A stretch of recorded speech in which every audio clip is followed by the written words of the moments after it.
Many of the state's best 18-year-old players play club soccer right here in Iowa City, and a handful of them play for Iowa's Olympic Developmental Program, including Gabe Christensen. Would you play ODP? Yeah, I do play ODP. Okay. I made the regional teams past 3 years. Okay. Been to Florida twice and Costa Rica twice, which is a great time. Yeah. What made you play ODP? Why did you decide to play ODP? Well, I had a lot of fun at the club level, and ODP is supposed to be the best players in the state, so I thought I'd come out and give it a bash, and it went well. It was a good time. Can you just elaborate on the regional aspect of ODP, or just ODP in general? Like, what is it? ODP is supposed to be the best players from each state.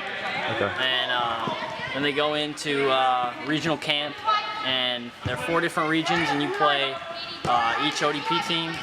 You play round robin, you go semis and finals, and then they have a champion, and then you go on to nationals. If you win the regional tournament, play the champion of the other 3 regions, which our ODP team actually won the regional tournament and then went on to win the nationals, which was the first time an Iowa team had ever done that. What has ODP done for you as a player? I mean, has it honed your skills as a player? As a player, it's helped me size up to the best players around, because it really does. It gets the best players around, and you get to see how you're doing on a national level.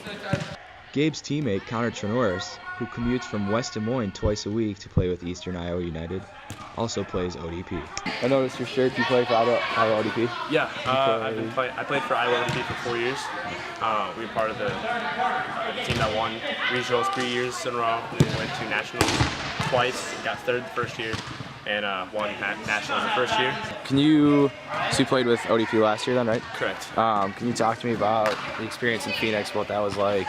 Yeah. You won, right? Yes, yeah. correct, yeah. Just talk to me about, like, what was that experience like? Going into Phoenix, we were optimistic, of course. I mean, coming from Iowa, we're not going to be that. We're not going to be viewed as a threat, really. So we came out in the first game as the underdogs against Florida. Ended up surprising them in the early minutes and scoring. And then once we won that game, everyone kind of took it serious because they knew that we're here to play. We weren't just going to let them walk all over us because we're a small state. Yeah.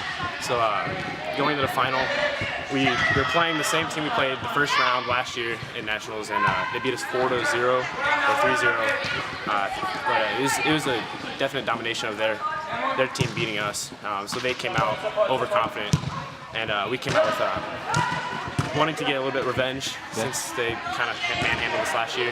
And once we scored in the first minute, they kind of were shocked because they're like, it's 1-0 now, we're losing against Iowa, and everyone was surprised because we're not supposed to be winning. Do you think that you guys being the underdog, so to speak, helped you? Definitely. I mean, I feel that being the underdog definitely had the element of surprise because they were expecting us just to be an easy walkover national champion again for them. But we came out definitely harder than they expected. I surprised them early, so it was definitely beneficial. Although Cook was not the coach of the national title-winning ODP team, his players still hold him in highest regard. John's crazy, but I love him. I mean, he's definitely one of the most enthusiastic coaches I've ever had. I had my first year of ODP, and then he stopped coaching ODP, and I really missed that. So when I found out he was going to be the coach of Eastern Iowa United, it helped kind of make the decision a little bit easier. That I would definitely want to come here. Cook no longer coaches for Iowa's ODP, but he still values its importance for younger players, and especially in places like Iowa. It's good because you work with the best players, and they're playing against the best players, and I liked it because it's a little bit different than club, and it's a challenge in that way. And just the caliber of the competition and the other coaches you're around, the peers, in that regard, I enjoyed it. I don't do it anymore, largely just for the time commitment, but yeah, it's great. It was a good experience for me as a coach. It's kind of changed. The landscape's changed a little bit, and ODP is not as quite as significant as it was, just because of some other things that U.S. Soccer has implemented, other programs like the academy structure. But in a place like Iowa, where we don't have academies, ODP is really important. Like for these guys, I mean, it's one of the reasons that they're as good as they are. So I think it's I think it's critical for the best players still in a place like Iowa. In some other places, maybe not so much. Cook attributes his current team's success not to what they can do with their feet, but rather how they hold themselves on and off the field. I enjoy it. I mean, I work with all different levels. But it is also nice to work with the best. I mean, he's the best 18 kids in the state, and for that it's rewarding.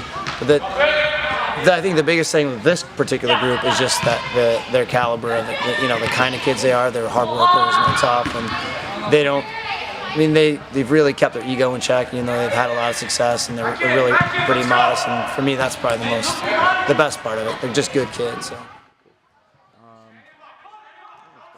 Pretty good, actually. Yeah, thanks. All right, yeah, you bet. See you later. Sounds good.